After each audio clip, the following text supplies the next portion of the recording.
আমরা তো এদিকে কাজ করি, আমরা শব্দটা শুনি না, দৌড়ে বাইরেছি, বাইরে দেখতেছি গাড়িটা পড়ে গেছে আমরা ভাবছি যে লোক আছে, তখন অনেক লোক দৌড়াই আইসে, আয়ার দেখছে যে না কিছু ক্ষতি হয়েছে না, কিছু গাড়িটা পড়ে গেছে। কি আসছিল গাড়িটাতে? গাড়িতে কি আছে ও জানি না, মানে এটা তো লুট গাড়ি, গাড়ির বস্তার মধ্যে কি ও তো আমরা জানি না। কেউ আহত হয়েছিনি? না, এরকম আহত হয়েছে না, আমরা দেখছি না। পুলিশ আইসিনি? পুলিশ আইছে। এটা কোন জায়গা?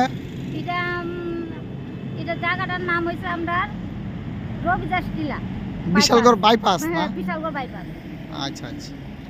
আমরা তো এদিকে কাজ করি, আমরা শব্দটা শুনি না, দৌড়ে বাইরেছি, বাইরে দেখতেছি গাড়িটা পড়ে গেছে আমরা ভাবছি যে লোক আছে, তখন অনেক লোক দৌড়াই আইসে, আয়ার দেখছে যে না কিছু ক্ষতি হয়েছে না, কিছু গাড়িটা পড়ে গেছে। কি আসছিল গাড়িটাতে? গাড়িতে কি আছে ও জানি না, মানে এটা তো লুট গাড়ি, গাড়ির বস্তার মধ্যে কি ও তো আমরা জানি না। কেউ আহত হয়েছিনি? না, এরকম আহত হয়েছে না, আমরা দেখছি না। পুলিশ আইসিনি? পুলিশ আইছে।